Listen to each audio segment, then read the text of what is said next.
3 تا کس را الله روزیش قبول نمی کند. چند کس را؟ 3 کس روزیش قبول نمی شود. وقتی این روزها به پیشگاه پروردگار می رود، الله جل مجدوه می گوید دفترش باز نکنین. اصلا نمی خوانم، اصلا گریهش کار ندارم، تهجدش کار ندارم، تراویحش کار ندارم. این 3 تا را اصلاح کرده یا نکرده؟ 3 تا. اگر این 3 تا خصلت در وجود کسی باشد، زحمت نکند، خدا قبولش نمی کند. من میگویم قبول نمی شود. این سخن من نیست، سخن محبوب ما رسول الله صلی الله علیه و سلم است. رسول پاک صلی الله علیه و سلم فرمود اول کسی که خدا روزش قبول نمی کنه او کسی است که رمضان می آید هنوزم با برادر خود خفه است.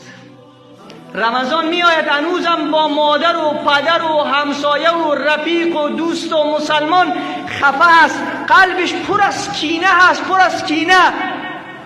باور بکنین بعض انسان ها چند برابر وزن خود کینه را حمل می کنند، چند برابر وزن خود. بسیاری ها رفتن به حج، به خانه الله، خانه پاک الله، ولی این فاضلات امرای خودشان بردن، این کینه ها و بغض ها را بردن. من کسی را سراغ دارم که رفته بعد از 2 سال به زیارت مادر خودش، همین که دروازه را باز کرده دیده که برادر بزرگش پیش مادر نشسته است، از همون جا دوباره برگشته. این فکر میکنه دیگر خدا مثل همین لباس لیلامی است که من به توسط پول خود خدا را نمیخرم. نه عزیز من، رسول الله صلی الله علیه و سلم فرمود الله جل مجدوه روزه کسی که او کینه دارد، بغض دارد، دشمنی نسبت به برادر خود دارد، الله به درگاه خودش قبول نمیگرداند. و فرشتگان چی میگه؟ انظروا هذین، انظروا هذین. 3 مرتبه صدا کرد. حدیث 65 مسلم است. انظروا هذین، انظروا هذین.